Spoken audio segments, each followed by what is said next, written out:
Hello everyone, I am Ashish Kumar और आप सभी का स्वागत है आइडियल क्लासेस के ऑनलाइन प्लेटफॉर्म पर। और जैसा कि आप सभी को पता है, आज की क्लास में हम जो आरआरबी एनटीपीसी एग्ज़ाम है स्टेज 2 उसके बारे में डिस्कस करने वाले हैं। और आरआरबी एनटीपीसी जो स्टेज 1 का रिज़ल्ट जो है, आप सभी को पता है कि जो CBT 1 है, ठीक है, इसकी जो रिजल्ट डेट है वो आ चुकी है, ऑफिशियली जारी कर दिया गया ना। तो रिजल्ट डेट इसकी क्या है, आपको पता ही होगा कि नोटिफिकेशन आ चुका है और इसकी जो रिजल्ट डेट है वो है 15 जनवरी 2022। तो 15 जनवरी 2022 को जो CBT 1 है उसका रिजल्ट जारी कर दिया जाएगा। अब बात यह कि जो रिजल्ट आने के बाद आई होप आप सभी जिन्होंने CBT 1 दिया है वो सब सिलेक्टेड हों। हालांकि ऐसा संभव नहीं है, क्योंकि कैंडिडेट जितने हैं वैकेंसी के 10 को ना बुलाएंगे तो 1.25 करोड़ हैं, तो सब तो सिलेक्ट होंगे नहीं। लेकिन फिर भी मैं ऐसी आशा करता हूं कि आप सभी लोग सिलेक्टेड हों। और CBT 2 के लिए जब हम जाएंगे तो उसका सिलेबस क्या है और रणनीति क्या रहेगी, हमें आगे की किस आधार पर हमें तैयारी करनी चाहिए, और प्रीवियस ईयर की जो कट ऑफ क्या रही है, और नेक्स्ट ईयर में यानी इस साल हमें कैसे तैयारी करनी चाहिए। वो अब इसकी जो टेंटेटिव डेट है वो फरवरी में बताएगी कि फरवरी से स्टार्ट हो जाएगी, तो ज़रा उसको भी समझने का प्रयास करते हैं।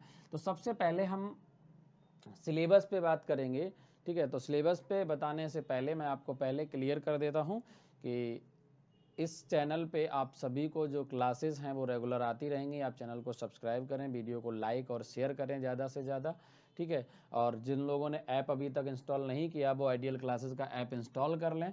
चलिए अब हम चलते हैं सबसे पहले सिलेबस पे। तो सिलेबस पे चलने से पहले हम ज़रा एग्ज़ाम पैटर्न को समझते हैं कि इसका एग्ज़ाम पैटर्न क्या है। तो बेटा ध्यान रखो, एग्ज़ाम पैटर्न की अगर बात करें, यानी जो CBT 1 तो हो चुका है, तो CBT 2 जो है तो इसमें क्या है, टोटल यानी 120 क्वेश्चंस आने वाले हैं। टोटल क्वेश्चन कितने हैं, 120 यानी 120 क्वेश्चन है। और इनके लिए जो टाइमिंग है वो वही है जो पहले थी, 90 मिनट्स, ठीक है। टाइमिंग वही मिलेगी, 90 मिनट मिलेंगे, 120 क्वेश्चन आपको करने होंगे। अब ये जो क्वेश्चन आएंगे वो 3 सेक्शन में होंगे। कौन कौन से होंगे, ज़रा समझने का प्रयास करो। एक तो बेसिक न्यूमरेसी यानी मैथ्स होगा। अब मैथ्स में सिर्फ अर्थमेटिक नहीं है, हमने इसलिए अर्थमेटिक नहीं लिखा यहाँ पर क्योंकि मैथ्स लिखा तो इसमें आपका सभी अंकगणित, बीजगणित, रेखागणित तीनों ही इंक्लूड हो जाएंगे। और दूसरा जो है जनरल इंटेलिजेंस, या सिंपल भाषा में कहें तो रीजनिंग, ठीक है, रीजनिंग आएगी। और सबसे ज़्यादा जो खेल करेगी वो आपकी जनरल अवेयरनेस, ठीक है, जनरल अवेयरनेस। अगर मैं मैथ्स की बात करूं तो मैथ्स के कितने क्वेश्चन आएंगे, 35 क्वेश्चन तो मैथ्स के होंगे। और रीजनिंग के भी कितने होंगे, 35 क्वेश्चन होंगे, ठीक है। 35 क्वेश्चन किसके होंगे, मैथ्स के, और 35 क्वेश्चन ही किसके होंगे, रीजनिंग के। और अगर जनरल अवेयरनेस की बात की जाए तो जनरल अवेयरनेस के कितने होंगे, 50 क्वेश्चंस होंगे, ठीक है। जनरल अवेयरनेस के कितने होंगे, 50 क्वेश्चन होंगे। और मैं आपको एक चीज़ पहले क्लियर कर देता हूं कि किसी भी यूट्यूब चैनल पे अगर ये कहा जाए कि कट ऑफ बहुत हाई जाएगी, कंपटीशन बहुत ज़्यादा है, तो आप एग्ज़ाम हॉल में बैठ के तुक्का मारने की कोशिश बिल्कुल मत करना। क्योंकि मैं बहुत सारे एग्जाम्पल ऐसे जानता हूं जिन्होंने क्या किया कि कट ऑफ यूट्यूब चैनल पे पिछले साल की बहुत ज़्यादा जाए, हाई के चक्कर में कई सारे स्टूडेंट्स ने धोखा उठाया है।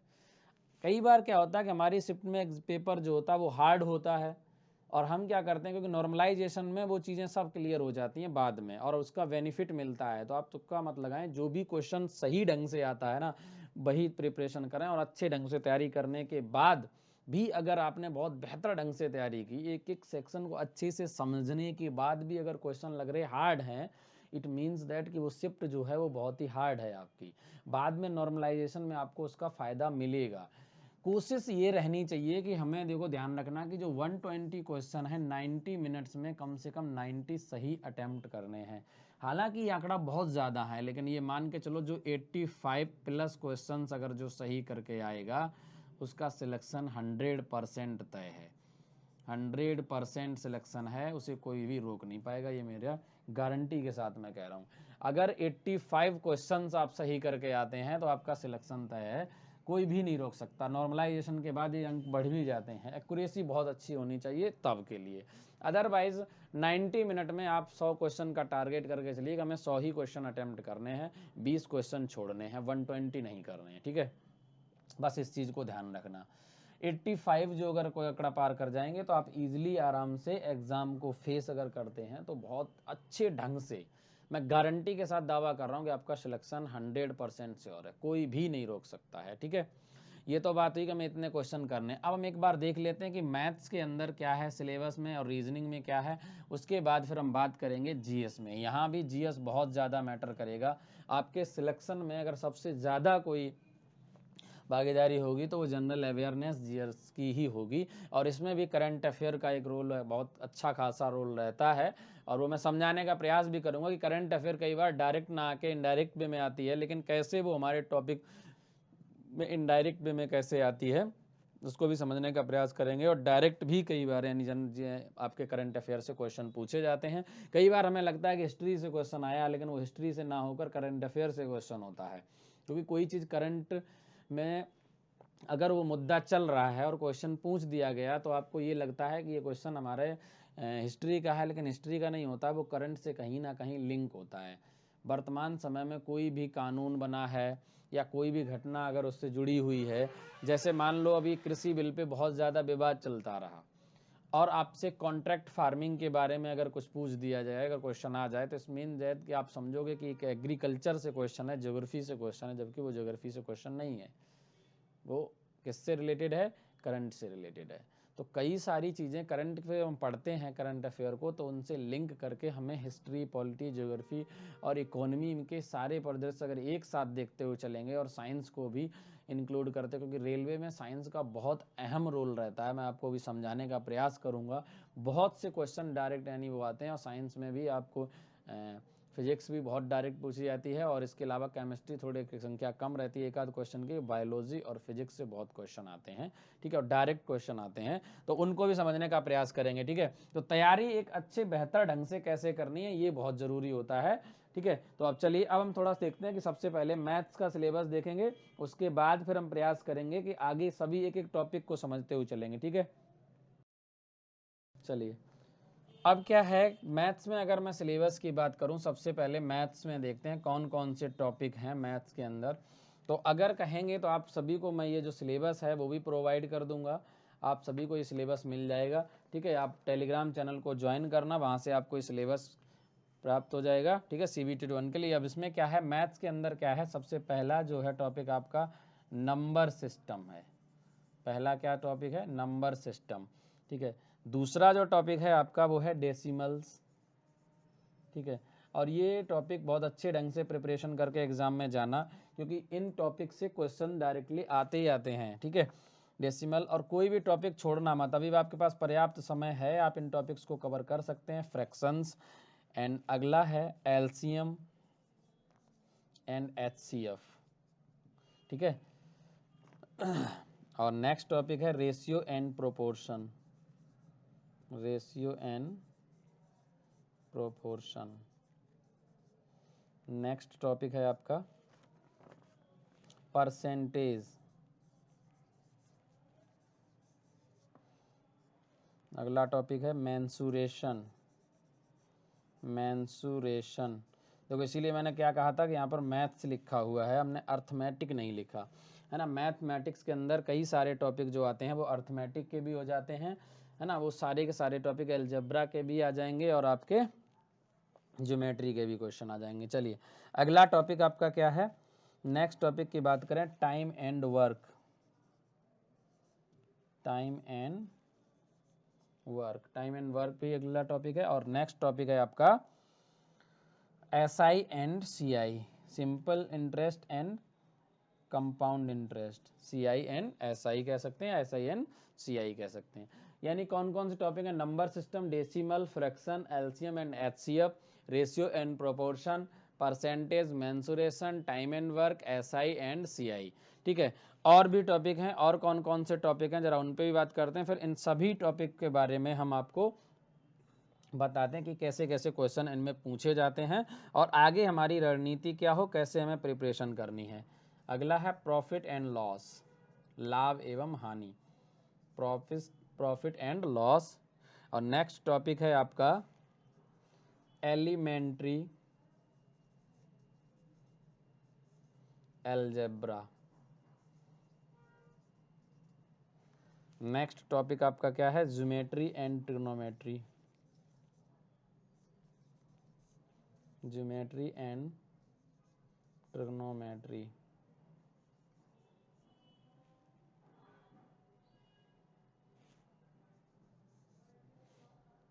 Geometry and trigonometry. Next topic आपका क्या है, स्टैटिक्स, स्टैटिक्स।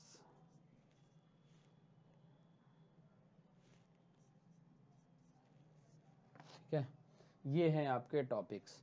यानी मैथ में कुल कितने टॉपिक बन रहे हैं, ये 4 और 4 8 9 और 4 13, यानी 13 टॉपिक हैं मैथ के अंदर। अगर इन 13 टॉपिक पे आपने पकड़ मजबूत कर ली तो आराम से 35 मार्क्स आपके कहीं नहीं गए। मरी से मरी हालत में अगर बहुत ज़्यादा पेपर हार्ड बन जाएगा तो भी आपके 25 प्लस तो आंकड़ा बड़े आराम से निकल जाएगा, वरना 30 क्वेश्चन तो किसी ने नहीं मेटे। ठीक है, और मैथ में कम से कम 25 नंबर तो लाने ही चाहिए मिनिमम, मैं स्कोर बता रहा हूँ 25, और रीजनिंग में मिनिमम 30।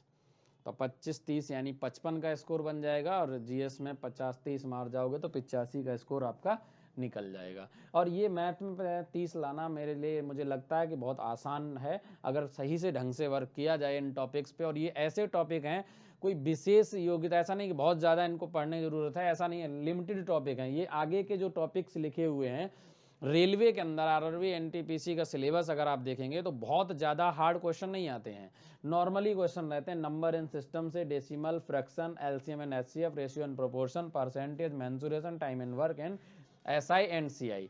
अगर इन पे आप सही से वर्क करेंगे, इनके कॉन्सेप्ट को समझ जाएंगे कि नंबर सिस्टम के, डेसिमल को, फ्रैक्शंस को, ठीक है, एलसीएम एंड एचसीएफ को, ratio and proportion, percentage, mensuration, time and work, SI and CI, इन सभी टॉपिक पे, इसके अलावा प्रॉफिट एंड लॉस, ये टॉपिक सारे के सारे बहुत ही इजी टॉपिक हैं। इसमें मेंसुरेशन को हटा के अगर इधर रख दिया जाए तो मेंसुरेशन और ये वाले टॉपिक, इन पर थोड़ी वर्क करनी पड़ेगी। तो आपको अगर जैसे अर्थमेटिक में सारे टॉपिक्स इजी हैं और आसानी से किए जाते हैं, तो मेंसुरेशन पे आपको वर्क करना पड़ेगा। एलिमेंट्री अलजेब्रा का साफ साफ मतलब है बहुत ज़्यादा अलजेब्रा नहीं पढ़ना है, बस बेसिक सा पढ़ना है आपको। एलिमेंट्री अलजेब्रा के अंदर वही सब आपको, जो रैखिक समीकरण क्या होते हैं, है ना, लीनियर इक्वेशन क्या है, क्वाड्रेटिक इक्वेशन क्या है, उसको सॉल्व कैसे किया जाता है, ये सभी सारे यानी इक्वेशंस के बारे में, है ना, वेरिएबल्स एंड कांस्टेंट वगैरह, इन सबको पढ़ के अच्छे ढंग से प्रयास करेंगे तो ये टॉपिक कवर हो जाएंगे।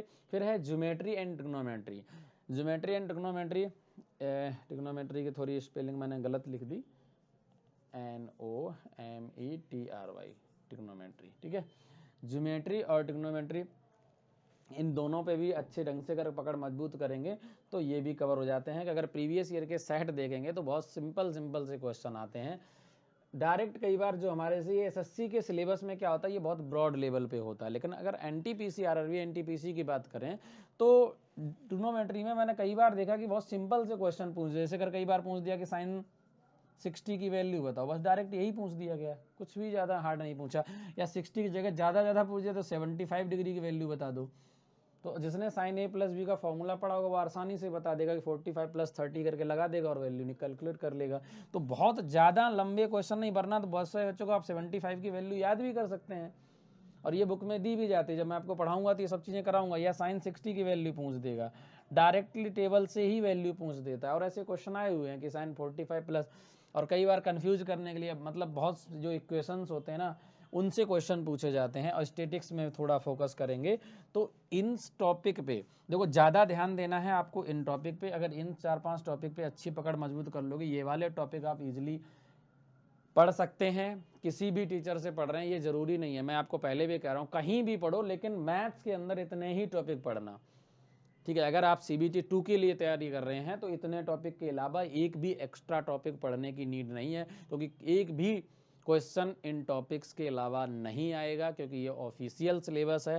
तो जब ऑफिशियल सिलेबस कोई भी आयोग जारी करता है, कोई भी बोर्ड जारी करता है भर्ती बोर्ड, तो उसके बाहर क्वेश्चन पूछने का उसको हक नहीं होता है।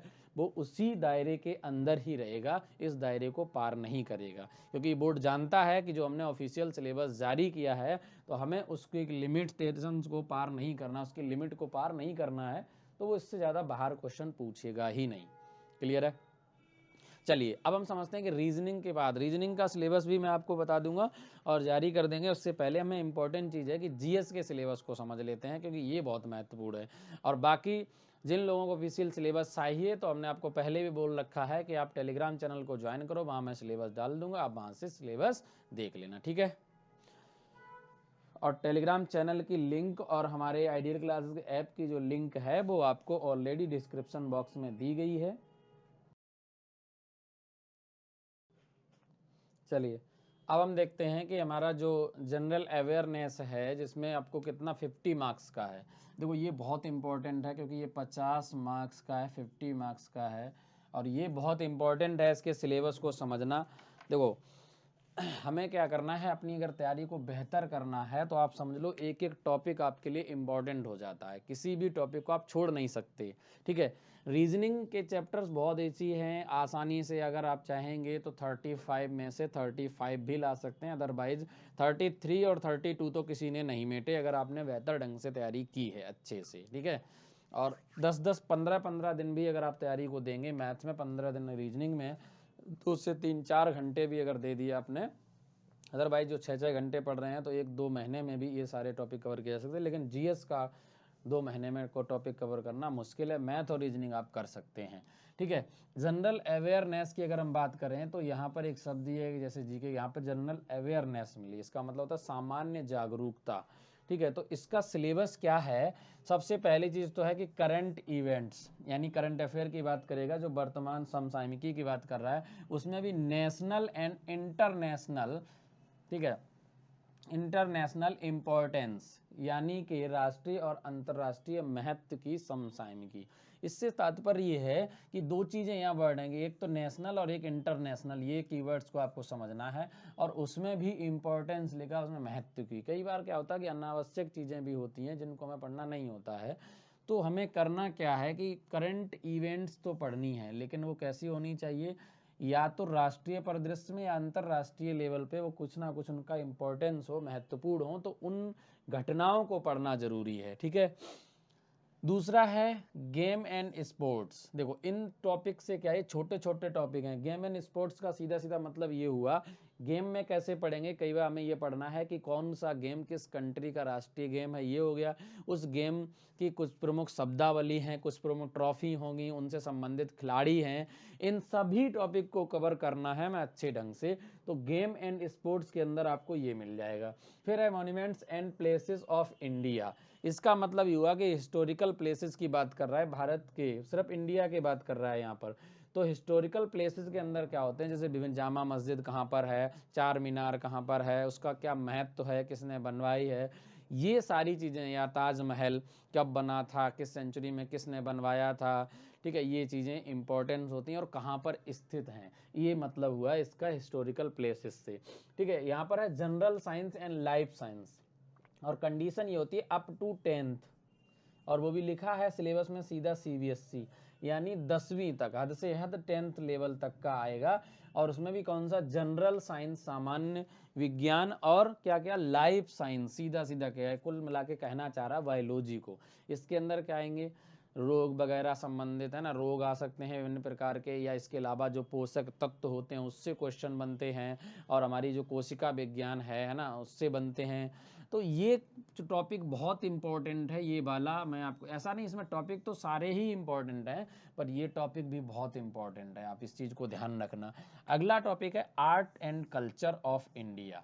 देखो स्पष्ट कह दिया उसने, आर्ट एंड कल्चर। अब इस आर्ट एंड कल्चर में क्या होता है, आर्ट एंड कल्चर के अंदर आता है भवन निर्माण, स्तूप निर्माण कला, या फिर आती है चित्रकला भी आ सकती है इसमें, ठीक है। और आर्ट एंड कल्चर में मंदिर निर्माण कला आ सकती है, विभिन्न प्रकार के जो मंदिर हैं अलग अलग, जैसे नागर शैली, वेसर शैली, द्रविड़ शैली, इन सभी की शैलियों के जो मंदिर होते हैं ना, इनका आ सकता है, या स्तूप निर्माण कला, यानी कि ये आर्ट एंड कल्चर दो की बात कर रहा है वो। आर्ट एंड कल्चर से मतलब क्या होता है, कला एवं संस्कृति ऑफ किसकी बात करेगा, इंडिया की।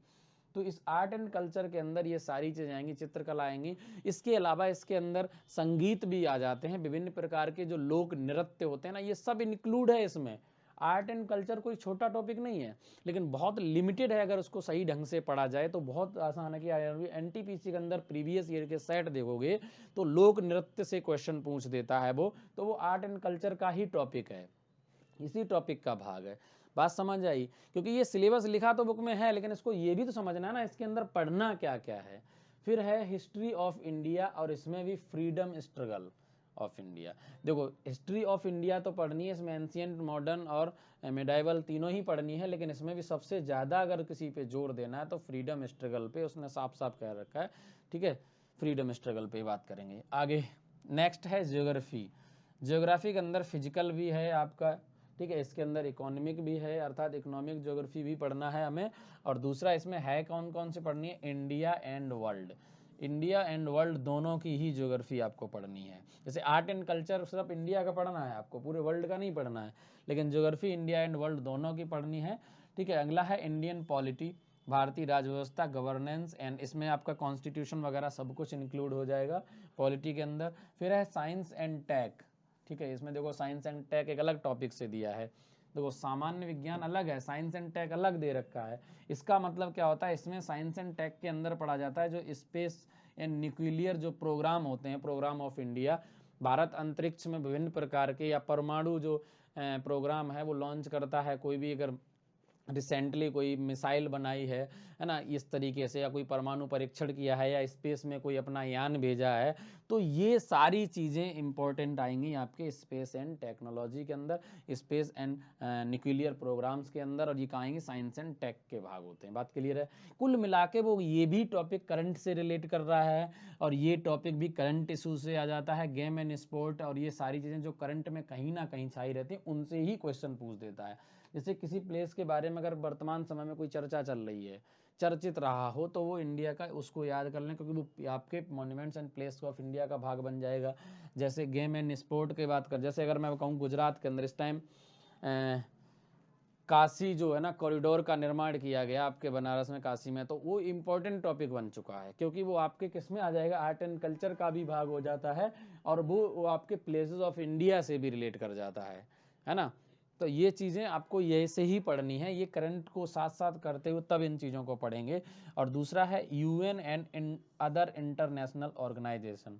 यूनाइटेड नेशंस की बात कर रहा है, संयुक्त राष्ट्र और उसकी विभिन्न प्रकार की संस्थाएं। इंटरनेशनल ऑर्गेनाइजेशन की बात कर रहा है, इसका मतलब वो बात कर रहा है आईएमएफ की, इंटरनेशनल मॉनेटरी फंड की, डब्ल्यूटीओ की, है ना, वर्ल्ड ट्रेड ऑर्गेनाइजेशन की, डब्ल्यूएचओ, वर्ल्ड हेल्थ ऑर्गेनाइजेशन, यानी विभिन्न प्रकार की जितनी भी अंतर्राष्ट्रीय संस्थाएं हैं वो उनकी बात कर रहा है, यूनाइटेड नेशन की, और उसकी अदर, इसकी उसकी नहीं बात कर रहा है, अन्य संस्थाएं भी जो अंतर्राष्ट्रीय लेवल पे संस्थाएं उनकी बात कर रहा है। यहाँ पर इन्वायरमेंटल इश्यूज की बात कर रहा है, पर्यावरणीय मुद्दे जो कि किससे संबंधित हों, या तो भारत से हों, इंडिया के लिए, जरूरी नहीं कि वो सिर्फ इंडिया के हों, या फिर वर्ल्ड, दोनों के लिए महत्वपूर्ण जो हैं इन प्रोग्राम के लिए।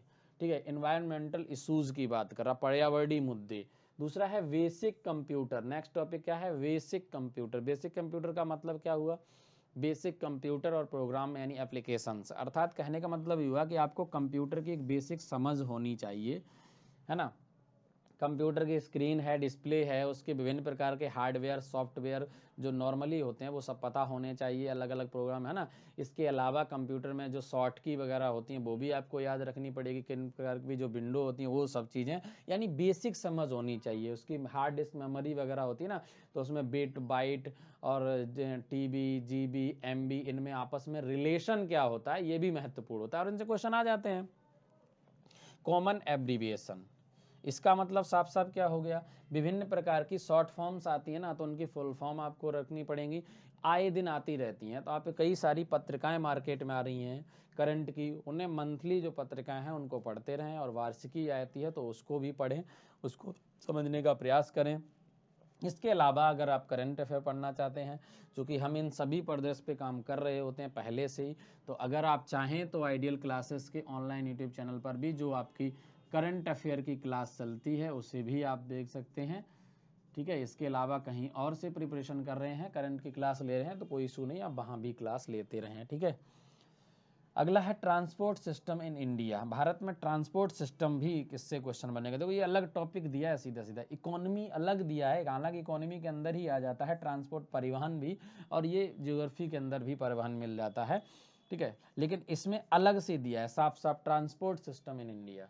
तो ट्रांसपोर्ट सिस्टम इन इंडिया में बहुत इंपॉर्टेंट है कि विभिन्न प्रकार के जो नेशनल हाईवे, अब ट्रांसपोर्ट दोनों हो सकता है, एयरवेज भी, वो परिवहन, वायु परिवहन भी हो सकता है, लेकिन विशेष हमें जो पढ़ना है ना वो सड़क परिवहन पे ज़्यादा जोर देना है। सड़क परिवहन यानी सड़कों का कहाँ कैसा जाल बिछा हुआ। भारत में वैसे भी जो सड़कों का नेटवर्क जो है वो विश्व का सबसे बड़ा नेटवर्क आता है, तो आप इस चीज़ों को समझना है हमें। अगला है फेमस पर्सनैलिटी, और ये तो बिल्कुल ही एकदम करंट का टॉपिक है, बिल्कुल इससे अलग आप कर ही नहीं सकते हैं।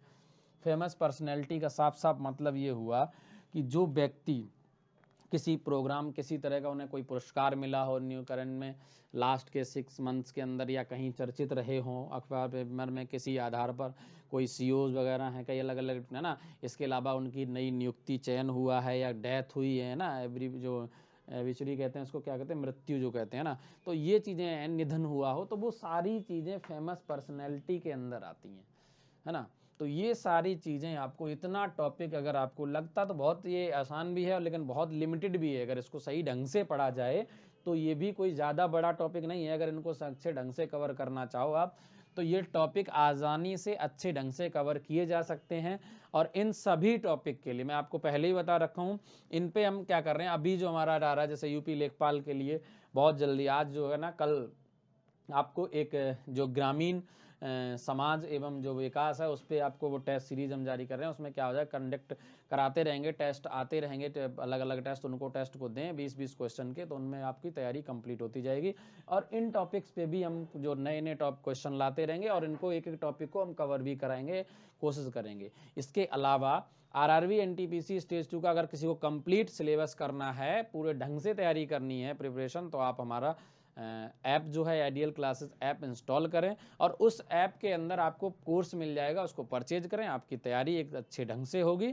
ठीक है, और आगे तैयारी करते रहिए। कहीं भी अगर तैयारी कर रहे हैं कोई दिक्कत नहीं, तैयारी कहीं भी करो, लेकिन टॉपिक इन आधार पर ही करना, क्योंकि ये आपका एक ऑफिशियल सिलेबस है। ये ज़रूरी नहीं है कि आप हमारे पास ही तैयारी करें, कहीं भी करें, लेकिन इम्पॉर्टेंट क्या है, इम्पॉर्टेंट ये है कि आपको ये टॉपिक कवर करने हैं। ठीक है, तो ये सारे टॉपिक कवर करते रहिए और पढ़ते रहिए आगे। ठीक है, आज की क्लास में बस इतना ही।